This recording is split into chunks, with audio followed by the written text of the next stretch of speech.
아버지 하나님 감사합니다. 이 시간 부족한 종의 입술은 또 주님께서 사용하여 주옵시고 주님의 영광만이 또 주님의 뜻하심만이 이 시간 선포될 수 있는 귀한 시간 되게 하여 주시옵소서. 예수님의 이름으로 기도를 드리옵니다. 아멘.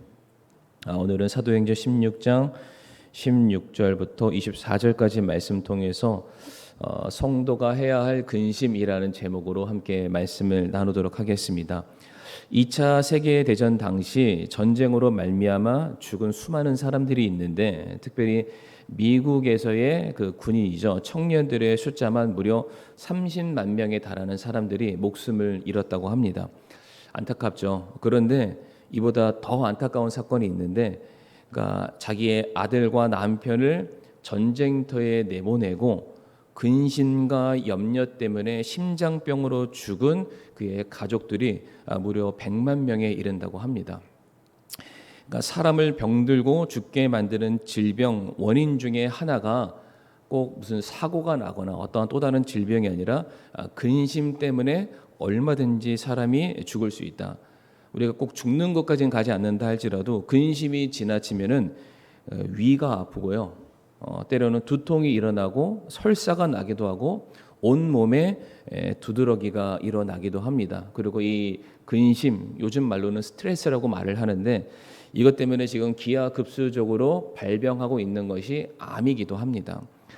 그래서 병원에서 의사 선생님들이 항상 진료를 마치면서 하시는 말씀이 뭐냐면은 술, 담배 하지 마세요. 잘 먹고 잘 주무셔야 됩니다. 그리고 마지막에 꼭 하나 붙는 게 스트레스 받지 마세요.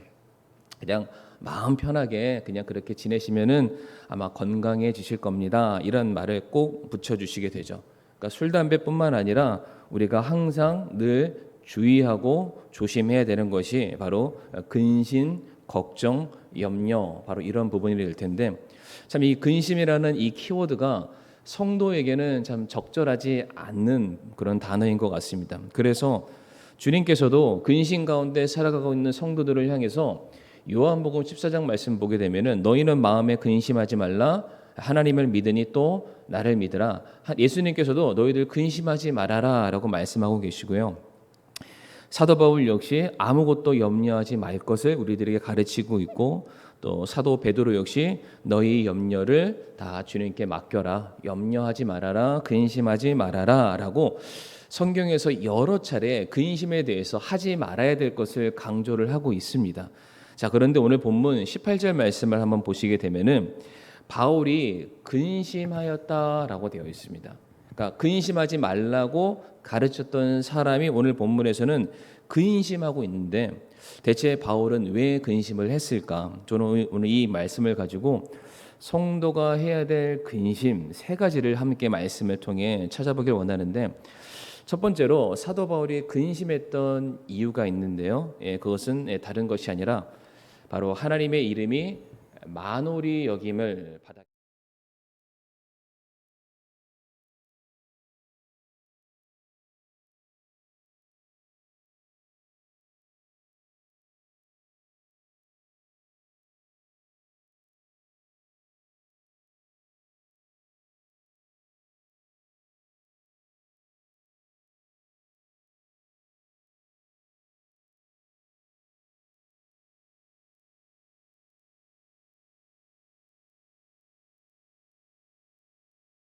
주고 자기도 그 일부의 수익을 얻는 그런 삶을 사는 한 소녀가 등장을 하게 되는데, 이 귀신 들린 소녀가 바울과 그의 일행들을 만나자마자 외치는 소리가 17절에 나와 있습니다.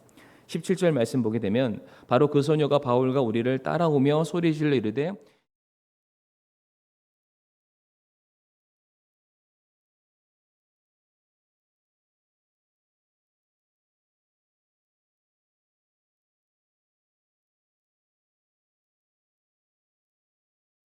행동들과 사역들은 우리들에게 구원의 길을 보여주는 겁니다라고 말을 해요. 그런데 이것을 한 번만 했던 것이 아니라 이어지는 18절 말씀 보게 되면 여러 날을 이같이 했다라고 되어 있습니다. 그러니까 귀신 들린 소녀는 바울 일행이 가는 곳곳마다 따라다니면서 소리를 지르는 거예요. 이 사람들은 지극히 높으신 하나님의 종들이십니다. 이들이 하는 모든 사역들은 우리에게 구원의 길을 보여주는 것입니다. 이 말을 들었는데 이 말을 들었던 바울이 근심을 했어요. 한번 생각해 보세요. 이 소녀는 바울 일행이 들어오기 전까지 귀신의 능력으로 점을 쳐서 사람들의 어떤 필요를 채워주는 사람이었어요.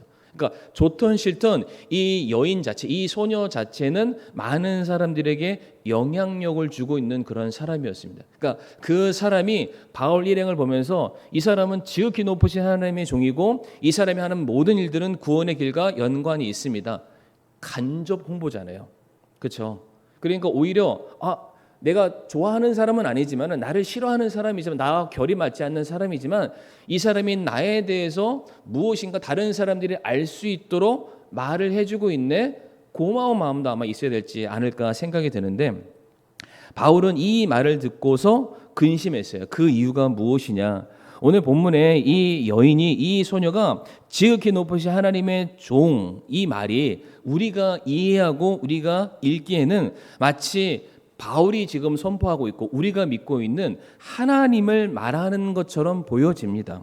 그런데 이게 실제로 하나님을 말하는 것이 아니라 헬라어로 본문에 데오스라고 되어 있는데요. 데오스라는 이 헬라어 단어가 하나님을 뜻하는 의미로도 사용이 되지만은 대부분 우상신들을 나타낼 때 쓰이는 단어이기도 합니다. 다시 말해서 지금 바울이 빌립보로 갔잖아요. 빌립보 사람들의 인식 속에 데오스는 하나님이 아니라 누구였냐면은 제우스 신이었습니다. 그러니까 지금 귀신 들린 소녀가 바울 일행을 따라다니면서 지극히 높으신 하나님의 종입니다. 종입니다. 종입니다라고 말하는 것은 바울에게 뭐라고 들렸을까요? 난 제우스의 종이다. 제우스의 종이다. 제우스의 종이다. 이렇게 이해가 됐다라는 거예요. 이게 동일한 사건이 이미 사도행전 14장에 있습니다. 바울과 이제 1차 전도 여행 때 바울이 바나바와 함께 복음을 전했을 때 루스드라에서 복음을 전해요. 그랬더니 사람들이 바울과 바나바가 말씀도 전하고 기적을 행하자 그들을 뭐라고 봤냐면 저 사람은 주피터이고 저 사람은 머큐리다라고 그렇게 말했던 장면 성도님들 기억나실 거예요. 여기서 주피터가 바꾸면은 제우스가 됩니다. 그러니까 이미 바울과 바나바 아니 바울의 그 모든 일행들은 타지죠. 이방 나라 갔을 때 그곳에서 그들이 알고 있는 신격의 대상으로 인정받으면서 사역을 하고 있었어요. 왜? 그들은 그러니까 이스라엘 백성들 유대인들이 믿고 있는 하나님에 대해서는 전혀 모르는 삶을 살았기 때문입니다. 그러니까 이러한 바울의 입장에서 귀신 들린 소녀가 계속해서 자기를 따라오는 것도 귀찮은 일이고 번거로운 일이죠. 그런데 지금 그녀가 계속해서 자기를 향해서 뭐라고 말하냐면 이 사람은 제우스의 종이고 이 사람이 하는 모든 일들은 제우스가 우리에게 행하여 주는 구원과 관계가 있습니다라고 선포하고 있는 거예요. 바울은 지금 복음을 증거하면서 예수 그리스도를 선포하고 있습니다. 그런데 자기의 모든 사역이 이 소녀로 말미암아 사역의 모든 기반이 완전히 지금 뒤집어질 상황에 처하게 된 것이에요. 혹여나 바울이 어떠한 사람들에게 복음을 전해서 어떠한 사람이 구원을 받았다고 가정했을 때 이 사람은 바울을 통해서 구원받아서 예수님에 대해서 하나님에 대해서 정확하게 인지했다 할지라도 이 사역을 바라보는 수많은 사람들이 무슨 일인데 이 사람이 뭐 때문에 구원받았는데 뭐 때문에 그의 삶이 변화됐는데 우리는 가까이 있어서 잘 보지 못했는데 들어보니까 제우스가 한 일이래. 제우스가 우리에게 주신 구원의 능력이래. 이렇게 소문이 번질 수가 있는 상황이라는 것이죠. 그래서 사도 바울이 너무나도 안타까웠던 거예요. 혹여나 지금 내가 복음을 전하는 이 상황 속에서 아니 빌립보 지역 안에 수많은 사람들이 예수님이 아니라 다른 이름을 찾고 다른 이름을 영접하게 되었을 때는 그들의 삶의 진정한 구원이 이루어지지 않기 때문이죠. 그래서 에베소서 5장 3절 말씀 보면은 이러한 말씀이 있습니다. 에베소서 5장 3절 말씀 같이 한번 읽어보실까요? 시작.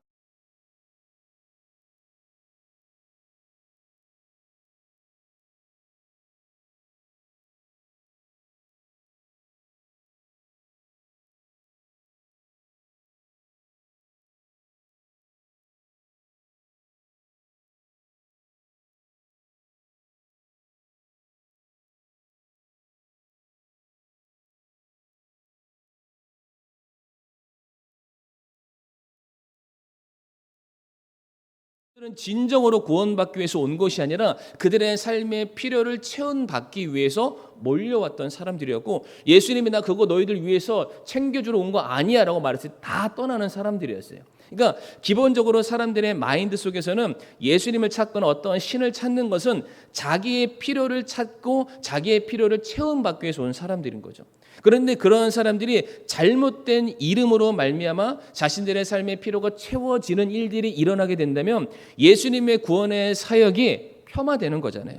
그 사역의 진실성과 그 안에 가지고 있는 모든 중요한 속성들이 외면당하는 상황들이 생기기 때문에 바울은 하나님의 이름이 주님의 이름이 만월이 여김받는 것을 기뻐하지 않았습니다.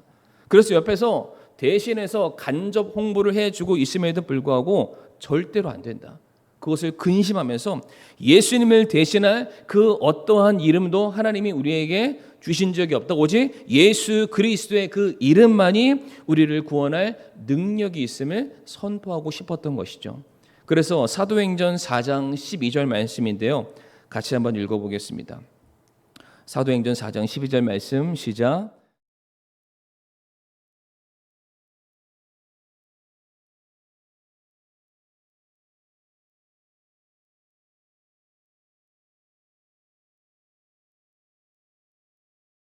그 어떠한 이름도 우리에게 주신 적이 없다. 무엇을 위해서?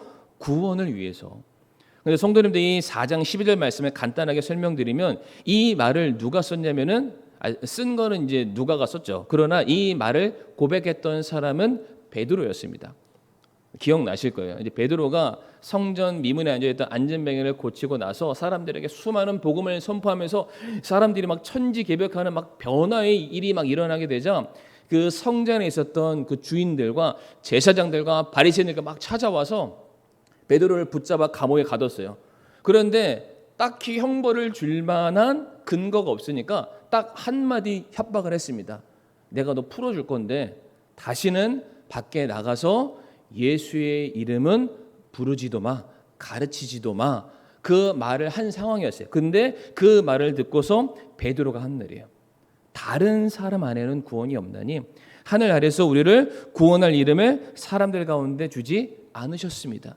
나는 그분의 이름만을 선포해야 되는데 사람이 내게 뭐라고 했다고 내가 그 말을 따라야 됩니까? 아닙니다. 나는 하나님이 내게 주신 명령대로 오직 그분의 이름만을 선포할 것입니다. 베드로의 삶 속에서 예수 그리스도의 이름은 자기의 생명과 맛 바꿀 수 있는 그런 존귀하고 귀중한 이름이었습니다. 그 오늘 본문에서 사도 바울이 열심히 사역을 함에 있어서 예수 그리스도의 이름이 다른 곳으로 계속 대처가 되고 있는 거예요.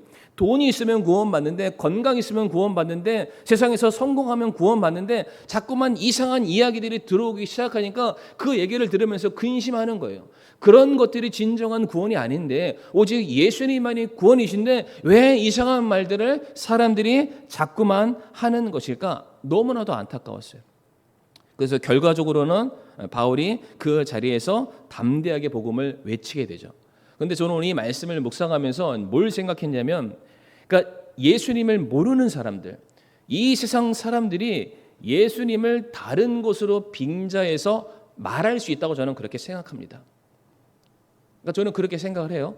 다른 사람들은 예수 그리스도 말고도 그들의 삶의 구원으로 여길 수 있는 수많은 것들이 있기 때문에 만나는 사람들에게 야 진짜 이것만 있으면 살 수 있어, 이것만 있으면 인생의 표, 얼마든지 그들이 그렇게 이야기할 수 있고요. 그들은 또한 예수님을 향해서 비난할 수 있고 교회를 바라보면서 기독교가 아니라 개독교라고 말을 할 수도 있어요. 성도님, 그런데 그렇게 말하는 것이 하나님의 이름을 망령되이 여기는 것은 맞습니다. 그런데 저는 무슨 말씀을 묵상하면서 뭘 생각했냐면, 우리가 예수님의 이름을 다른 것으로 치환해서 말하는 것도 문제지만 그것도 하나님의 이름을 망령되이 여기는 것이지만은 그보다 더한 것은 애시당초 우리 입으로 예수님의 이름을 증거하지 않는 것도, 우리들의 입을 통해서 예수님의 이름이, 예수님의 복음이 한 번도 전해지지 않는 건 역시 우리가 하나님의 이름을 만홀히 여기는 것이다. 그러한 교훈을 받게 됐습니다. 우리가 다 같이 로마서 10장 13절과 14절 말씀 보도록 하겠습니다. 로마서 10장 13절과 14절 말씀.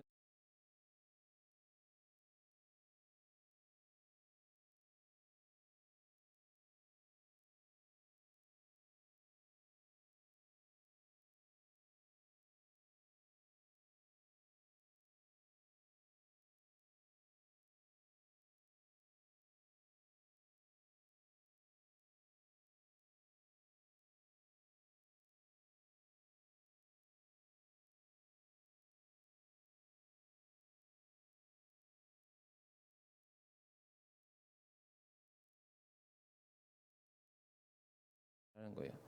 그들이 듣지 못했으니까 믿음을 갖지 못하는 거예요. 믿음을 갖지 못하니까 하나님께 나아갈 수가 없는 것이죠.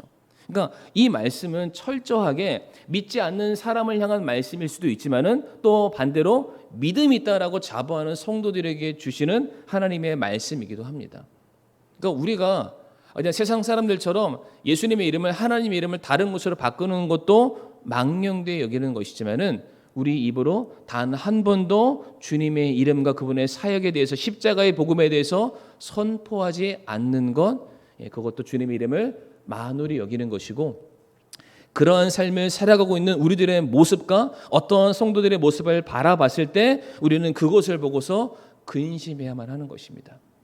왜 나는 구원받았는데, 왜 나는 변화되었다고 말하는데, 나는 정말로 천국을 소망하고 있는데 왜 나는 내 입술을 통해서 아무 말도 하지 않고 있는가? 저는 이것이 우리들의 근심이 되었으면 좋겠고요. 두 번째, 바울이 근심했던 두 번째 이유를 살펴보게 되면은 이 소녀가 만몬의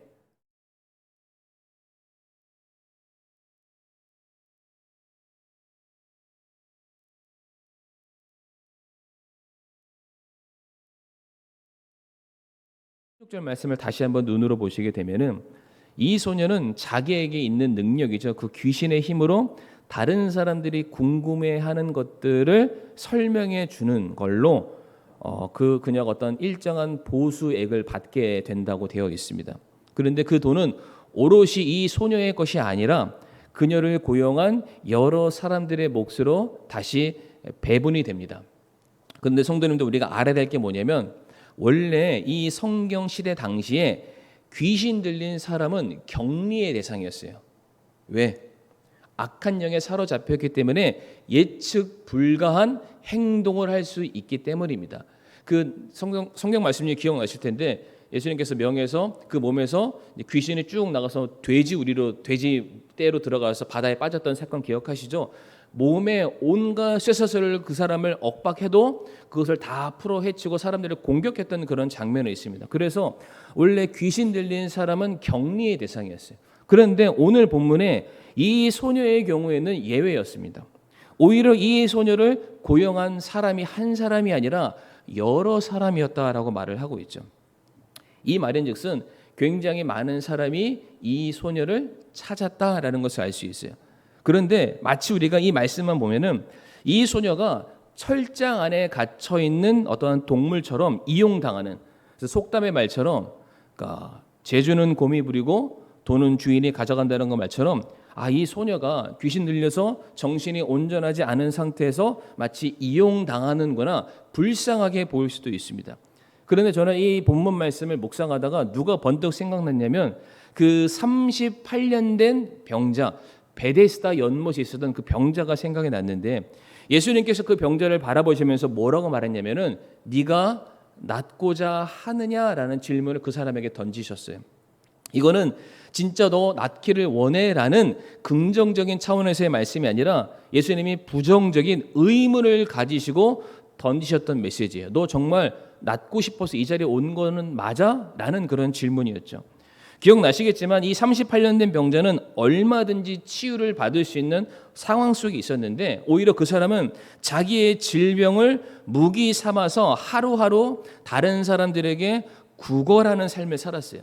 차라리 이렇게 해서 내가 필요를 얻는 것이 내가 병고침 받아서 멀쩡한 몸으로 노동하는 것보다 낫다라는 생각 때문이었죠. 그러니까 그러한 관점으로 오늘 본문에 이 소녀를 생각해 보게 되면, 어쩌면 이 소녀가 여러 사람들과 계약을 했다는 것은 어쩌면 이 소녀의 선택이었겠다. 왜? 한 사람을 통해서 그녀가 수익을 얻는 것보다 여러 사람을 통해서 수익을 얻으면은 그녀의 삶이 더 윤택해지고 풍요로워질 수 있기 때문에요. 그래서 이러한 관점으로 오늘 본문 말씀을 생각했는데, 왜 이 소녀가 계속해서 바울과 그의 일행을 쫓아다니면서 위대한 종, 위대한 지극히 높으신 하나님의 종이라고 그녀가 매일같이 도시락을 싸들고 쫓아다니면서 말을 했을까? 어쩌면 이 소녀는 하나님에 대한 존재를 알았을지도 모릅니다. 그리고 그 하나님이 능력 있는 분이시기 때문에 그 하나님의 말씀이 이 자리에서 선포되었을 때 수많은 사람들이 영적인 무지함에서 깨어나서 돌이켜서 회개해서 하나님께로 돌아갈 것을 알고 있었던 거예요. 그 사실이 그녀에게는 뭘로 다가올 거예요? 이제 그녀의 밥줄이 끊기는 거예요. 더 이상 사람들이 자기의 인생의 문제를 가지고 자기에게 찾아오는 것이 아니라 그들은 기도할 것이고 하나님을 찾을 것이고 바울과 같은 성경 교사들을 찾아갈 것을 알고 있었던 거예요.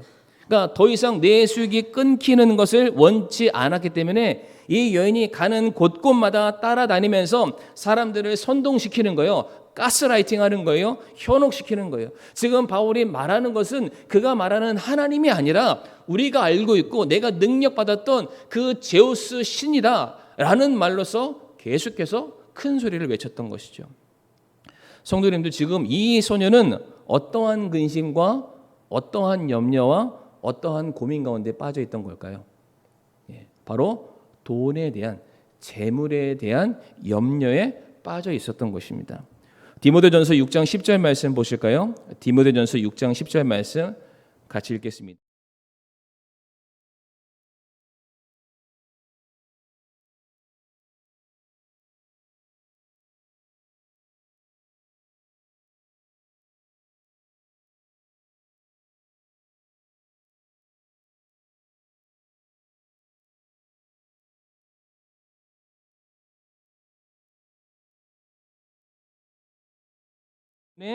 귀신이 나가는 병고침 받는 것을 포기하는 삶을 살았고요. 결국 이 돈 때문에 이 소녀는 믿음에서 떠날 수밖에 없었고요. 결국 그 돈 때문에 이 소녀는 날마다 고통받고 쉬지 못하고 스스로 자기의 살 방도를 찾을 수밖에 없었습니다.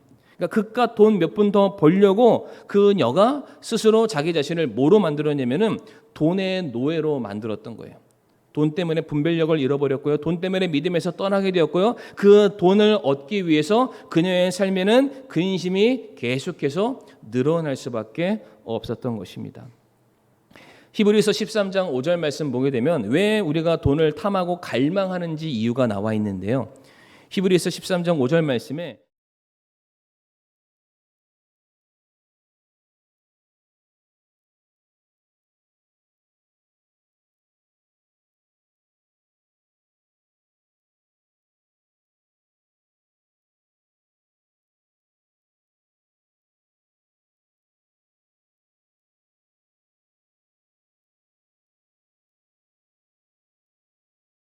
것이기 때문이다.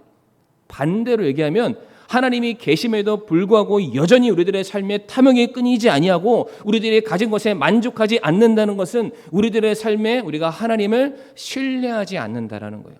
하나님의 채우심에 대해서 우리가 확신하지 않는다는 것이죠. 아니, 그것으로 만족하지 않는 삶을 산다는 거예요.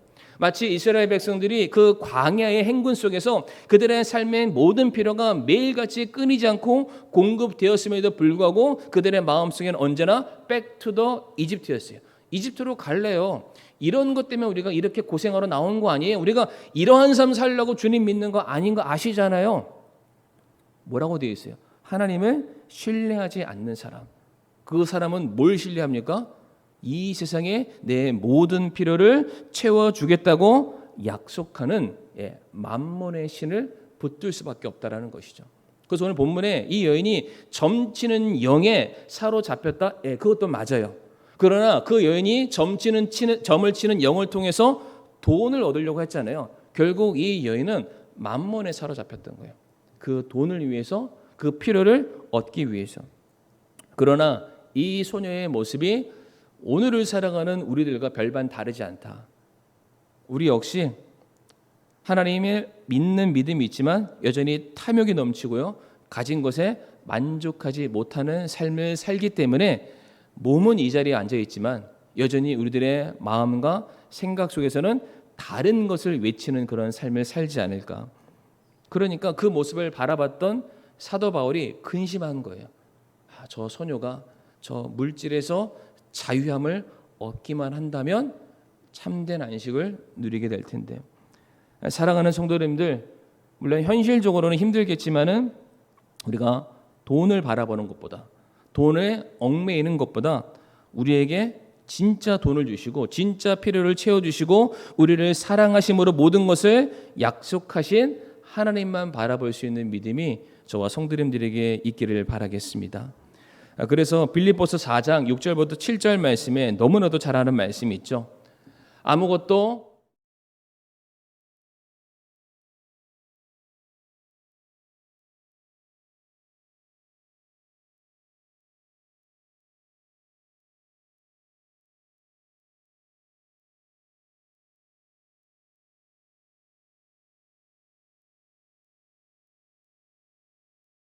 믿음으로 말미암아 우리가 가지고 있는 이 세상의 물질과 관련된 모든 근심으로부터 자유함을 얻었으면 좋겠습니다. 마지막 세 번째입니다. 왜 바울이 근심했을까? 결과적으로 바로 이 소녀가 구원을 받지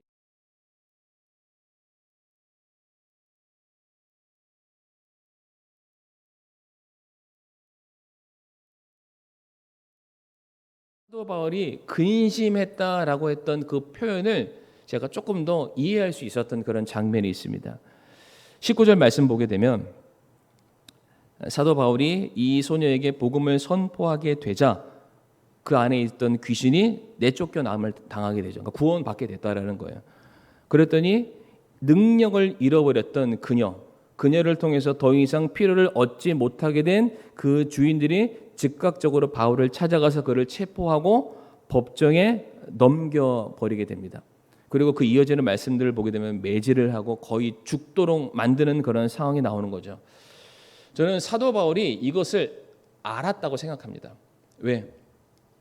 이미 이 소녀가 자기에게 찾아와서 계속해서 지극히 높으신 하나님의 종입니다라고 말했던 것이 한 번이 아니었어요. 여러 차례 말을 했던 것이죠. 그러면은 사도 바울이 처음부터 하나님 이름이 망령되이 여기는 받는 것을 근심했다면 첫 마디의 것을 막는 게 맞아요. 그렇죠? 그런데 이 사도 바울이 여러 차례 여러 날 동안 그 여인이 하는 말을 계속해서 들으면서 그 마음속에 근심만 했던 것일까? 알았던 거예요. 내가 이 여인을 주님께로 돌아오게 만들었을 때 이 여인으로 말미암아 관련되어 있는 또 다른 이권 세력들이 자기에게 공격할 것을 이미 알고 있었어요. 그러니까 내가 한마디 잘못하면 어떠한 일이 생기냐면은 루스드라에서 돌에 맞아 죽는 사건이 동일하게 일어난다라는 것을 이미 예측을 하고 있었습니다. 그런데 사도 바울이 그런 것으로 결코 복음 전하는 것을 중단하는 사람이 아니죠. 18절 말씀 보게 되면 뭐라고 되어 있냐면은 바울이 근심은 했어요. 그렇죠? 근심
1려갈 길과 주 예수께 받은 사명 그리스도의 십자가의 복음을 증거하는 일에 내 생명을 조금도 귀한 것으로 여기지 않겠습니다. 라는 신앙 선언과 더불어서 그 여인에게 복음을 선포했다라는 것이죠. 그러니까 더 이상 사도 바울은 자기 자신을 감추거나 숨기지 않았습니다. 예수 그리스도로 말미암아 내게 오게 되는 어떠한 핍박과 위협과 공격이 있다 할지라도 그 소녀를 향해서 세상을 향해서 사도 바울은 예수 그리스도의 이름을 선포하기를 주저하지 않았다. 바로 그것이 몸을 돌이켰다라는 이 문장 안에 포함되어 있는 메시지입니다. 사랑하는 성도님들, 우리가 복음을 전할 때 얼마나 많은 다양한 상황 속에서 우리가 주저하고 염려하고 복음 전하기를 중단할 때가 얼마나 많이 있습니까? 때때로 이 사람이 내 말을 들어주기는 할까? 주저주저하다가 복음을 전하지 못할 때가 있죠. 내가 이 사람을 과연 하나님의 말씀을 통해서 잘 설득할 수 있을까? 주저할 때가 많이 있습니다. 그리고 그 사람의 공격적인 성향과 주변 상황들이 절대적으로 복음을 전할 만한 상황이 아니니까 그래 나중에 전해야지, 그런 식으로 우리가 스스로 근심은 하되 영원히 구원받기를 간절히 바라는 근심은 있으되 돌이키지 않는 때가 너무나도 많다는 것이죠. 근데 오늘 본문에서 바울이 말하는 거예요. 내가 몸을 돌이켜 선포하겠다. 나를 움츠리게 만드는 모든 것들아 내게서 물러가라. 지금 바울이 이 소녀를 향해서 귀신아 나가라 라는 것도 포함되어 있지만 자기 영혼을 향해서, 자기 자신을 향해서 외치는 메시지이기도 합니다. 복음을 전하는 모든 일들에 있어서 나를 막아서는 모든 것들아 내게서 떠나가라. 그리스도를 막아서는 모든 것들아 내게서 떠나가라. 오직 내 안에 나를 주관하시고 나를 사용하시고 나를 종되게 만드신 분은 오직 우리 주님의 한 분이시다. 그 복음을 선포하는 일에 사도 바울이 결단을 내리게 됐다라는 것이죠. 이제 말씀을 마무리할 텐데요. 로마서 9장 1절부터 3절까지의 말씀 보게 되면 사도 바울이 내가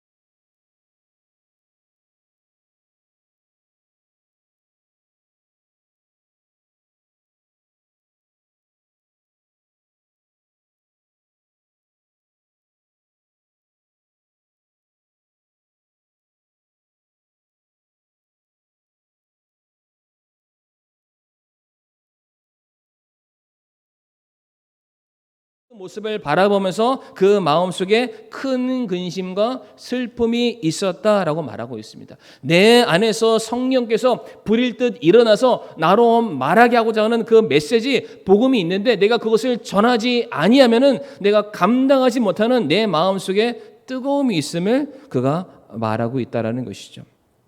그들이 구원받을 수만 있다면 차라리 내가 저주를 받을지언정 내 마음에 그만큼의 간절함이 있습니다. 오늘 본문의 사도 바울의 근심은 자기를 버려가면서까지 한 영혼을 어떻게 하면 살릴 수 있고 한 영혼을 어떻게 하면 주님께로 인도할 수 있는지에 대한 근심을 그의 마음속에 갖게 되었던 것입니다. 우리 사랑하는 성도님들은 혹시 요즘 뭐 때문에 밤잠을 혹시 설치고 계십니까? 물론 먹고 사는 많은 힘든 일들 때문에, 자식 일들 때문에, 내 미래 일 때문에 우리가 근심 걱정할 수 있죠. 그러나 그런 것들은 다 우리가 주님의 발 앞에 내려놓고 주님께서 우리에게 맡겨주신 사명, 우리가 영혼의 순간으로 들어갔을 때 주님께서 우리에게 그때 물어보시게 될 우리의 사명과 우리의 태도와 우리의 말할 것이 어떠한 것인지를 우리가 조금 더 고민했으면 좋겠습니다. 그것을 근심하는 삶을 살았으면 좋겠고요. 정말로 한 영혼이 주님께로 돌아오는 그 일을 위해서 우리의 마음을 쏟아서 그들을 위해서 기도했으면 좋겠고요. 그들을 어떻게 하면 주님께로 인도할 수 있을까 고민하는 그런 모습들이 저와 성도님들에게 있었으면 좋겠습니다.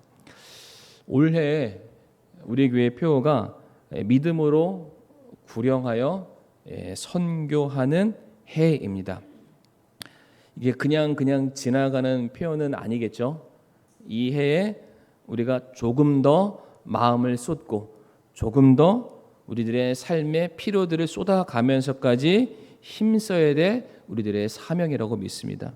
그렇기 때문에 우리가 구령해야 될, 우리가 전도해야 될, 주님께로 인도해야 될 그 한 명의 영혼이 누구인지 마음속에 다시 한번 품으시고 그 영혼들을 위해서 기도할 수 있는 저와 성도님들이 되었으면 좋겠습니다.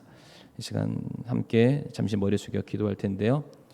오늘 제 마음속에, 우리들의 마음속에 정말 한 영혼을 향한 뜨거운 마음을 다시 한번 회복시켜 주시고 그들을 인도하는 일에 쓰임 받게 해달라고 잠시 기도하겠습니다.